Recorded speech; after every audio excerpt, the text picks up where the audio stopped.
नमस्कार दोस्तों, स्वागत है आप सभी का ऑनलाइन डाउट यूट्यूब चैनल पर। इस वीडियो में हम बात कर रहे हैं कई बड़ी और लेटेस्ट अपडेट के बारे में जो कि संबंधित है यूपी टीजीटी पीजीटी को लेकर 24,000 यूपी टीजीटी पीजीटी भर्ती के बारे में। साथ ही साथ अगर बात की जाए टीजीटी पीजीटी में नई नियमावली से ही आपको देखने के लिए मिलेगी, इसके बारे में जानकारी को लेकर। इसके अलावा टीजीटी में बदलाव को लेकर, पीजीटी में बदलाव को लेकर, कौन कौन से बदलाव है टीजीटी में और कौन कौन से बदलाव नहीं है टीजीटी में, इन तमाम को लेकर आप सभी के जो जितने भी आपके सवाल थे उन सभी सवालों के जवाब आपको इस वीडियो में मिल जाएंगे और इसके बाद आपको कुछ भी जानने की आवश्यकता नहीं पड़ेगी।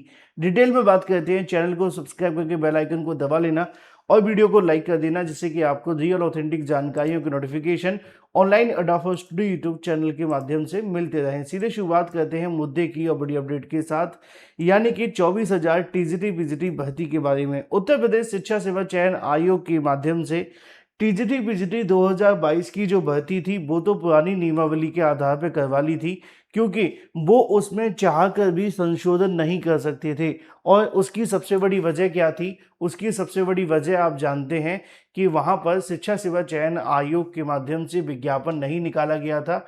ये विज्ञापन माध्यमिक शिक्षा सेवा चयन बोर्ड ने निकाला था, लेकिन फिर भी आयोग के माध्यम से उस भर्ती में कुछ बदलाव कर दिए गए, क्योंकि जो 2022 की वैकेंसी हुआ करती थी उसमें भी उनके माध्यम से कुछ न कुछ बदलाव कर दिए गए।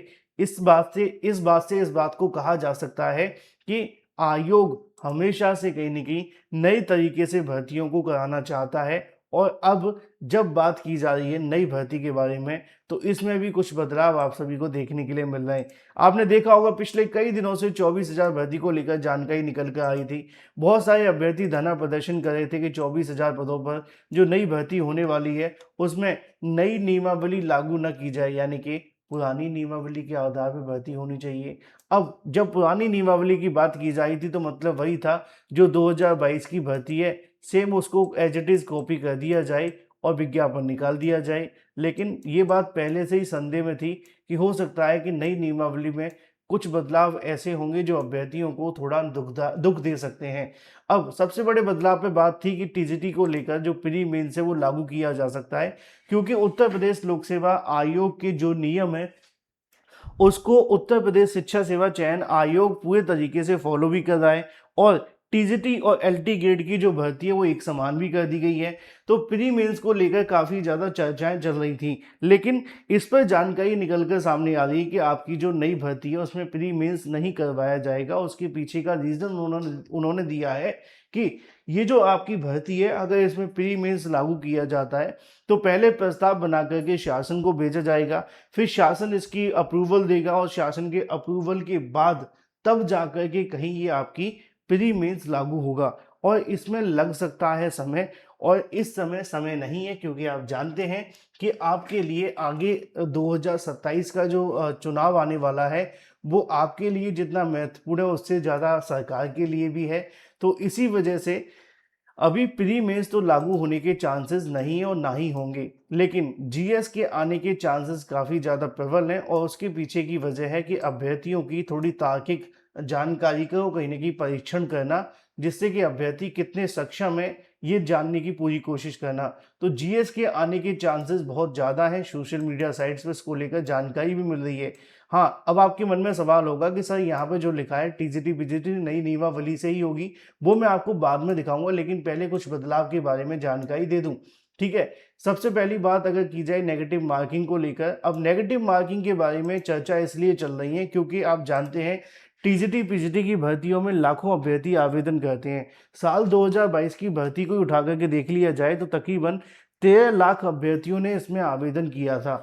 अब जब 13 लाख अभ्यर्थी इस भर्ती में आवेदन करते हैं तो इस बात को कहने में कोई संशय नहीं है कि हमारे पास बड़ी संख्या में कंपटीशन आ जाता है।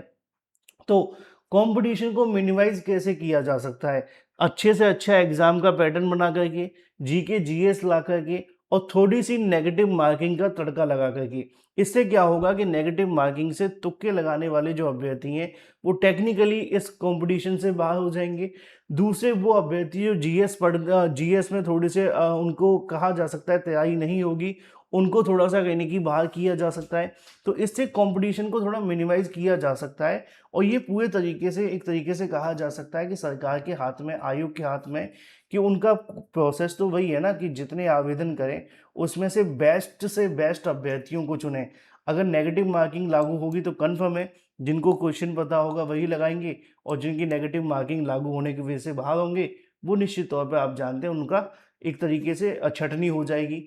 दूसरी तरफ जीएस की बात की जाए, जीएस लागू होने से निश्चित तौर पे आप जानते हैं पीसीएस, आईएएस की तैयारी में भी जीएस आता है, तो जो बेस्ट अभ्यर्थी होंगे उनका सिलेक्शन होगा। तो ये इन बेसिस पे आपके लिए लाया जा रहा है। हाँ, एक बड़ी राहत भी है उम्र को लेकर। काफ़ी लंबे समय से चर्चाएँ चल रही थी कि उम्र सीमा में बदलाव किया जा सकता है, बदलाव हो सकता है, लेकिन अभी के लिए उम्र सीमा में कोई बदलाव की चांसेस नहीं है, आपका वही देखने के लिए मिलेगा। लेकिन अगर कुछ बदलाव है तो वो अगले पॉइंट में है, टीजीटी को लेकर सब्जेक्ट कॉम्बिनेशन के बारे में। टीजीटी को लेकर सब्जेक्ट कॉम्बिनेशन में कुछ बदलाव आपको देखने के लिए मिल सकते हैं। इसकी वजह है जब एलटी ग्रेड की जो योग्यता में संशोधन हुआ था, उसी समय पर टीजीटी की योग्यता में भी कुछ संशोधन किए गए थे। कई सब्जेक्ट ऐसे थे जिनको कहीं न कहीं आयोग के माध्यम से या कहा जा सकता है शिक्षा निदेशालय के माध्यम से संशोधन किया गया था। तो ऐसे में इस बार भी आपको टीजीटी के कई विषयों के सब्जेक्ट कॉम्बिनेशन में बदलाव देखने के लिए मिल सकता है या कुछ सब्जेक्ट के लिए मुश्किलें साबित हो सकती हैं। अब थोड़ी-सी बात कर लेते हैं पीजीटी के बारे में, क्योंकि बहुत सारे अभ्यर्थियों ने मुझसे पर्सनली कहा कि सर पीजीटी को लेकर बताइए कि क्या बीएड लागू होगा? क्योंकि जीआईसी प्रवक्ता में तो बीएड लागू कर दिया गया है और चांसेस यही हैं कि इसमें बीएड लागू हो जाए। असल में अभी आयोग में नई नियमावली पर तैयारियाँ चल रही हैं और नई नियमावली निश्चित तौर पे कई ऐसे बदलाव लेकर के आने वाली है, जो आपके लिए महत्वपूर्ण होंगे। इस बात को कहने में कोई संशय नहीं है कि प्रवक्ता भर्ती में बीएड को पूरे तरीके से तो लागू कर दिया गया है, लेकिन पीजीटी में लागू होगा या नहीं, ये अभी 50-50% है, क्योंकि अभ्यर्थी मांग कर रहे हैं कि पुरानी नियमावली से भर्ती करवाई जाए, पुरानी नियमावली के आधार पर भर्ती संपन्न हो। तो इसलिए अभी के लिए चांसेस तो हैं, लेकिन नई नियमावली जब तक रेडी नहीं हो जाती तब तक अभी कहना सही नहीं होगा। हालांकि चांसेस हैं कि ऐसा हो सकता है। टीजीटी को लेकर नई परीक्षा पैटर्न पर आयोग ने पहले ही क्लियर कर दिया था कि 360 नंबर की हम परीक्षा लेंगे और उसके बाद सारी चीज़ें कंफर्म करेंगे, यानी कि आपका एग्ज़ाम कंडक्ट कराएंगे। इसके बारे में जानकारी समाचार पत्रों में भी कल ही आई थी। आयोग ने 2022 की भर्ती में ही ये बदलाव कर दिया, जो आपका अवशेष पैनल की व्यवस्था थी वो ख़त्म कर दी, यानी कि वेटिंग लिस्ट जैसा मामला था 2022 की भर्ती का, उन्होंने वही ख़त्म कर दिया। क्यों? क्योंकि 1.5 गुना अभ्यर्थियों को बुला लिया। यहाँ पे लिखा भी हुआ है, शिक्षा सेवा चयन आयोग ने नियमावली में ये व्यवस्था की है कि आयोग के एडेड महाविद्यालयों के लिए प्राचार्य के 111, असिस्टेंट प्रोफेसर के 2107 पदों की रिक्तियों का विवरण अध्याचन मिल चुका है। इस तरीके से उन्होंने ये भी जानकारी दी कि इसके अलावा जो टीजीटी पीजीटी भर्ती आप सभी की देखने के लिए मिलेगी, उसके लिए जल्द ऑनलाइन अध्याचन भेजा जाएगा। शिक्षा निदेशालय ने इन दोनों संवर्ग में 22,000 पदों का अध्याचन मांगने के बाद परीक्षण के लिए अनुमति के लिए भेजा है और इन पदों पर नई नियमावली के तहत भर्ती कराई जाएगी और नई नियमावली में अवशेष पैनल की व्यवस्था खत्म कर दी गई है। यही वो नई नियमावली है जिसको लेकर सारे के सारे अभ्यर्थी परेशान हैं और धरना प्रदर्शन कर रहे हैं। तो ये तो कन्फर्म है कि आप सभी की जो टीजीटी पीजीटी की भर्ती है वो नई नियमावली से होगी, लेकिन कौन कौन से ऐसे बदलाव हैं जो होंगे या नहीं, मैंने आपको समझा दिए हैं। हो सकता है कुछ और बदलाव आप सभी को देखने के लिए मिले, लेकिन फिलहाल नियमावली आने के बाद ही तय होगा। Thank you for watching this video.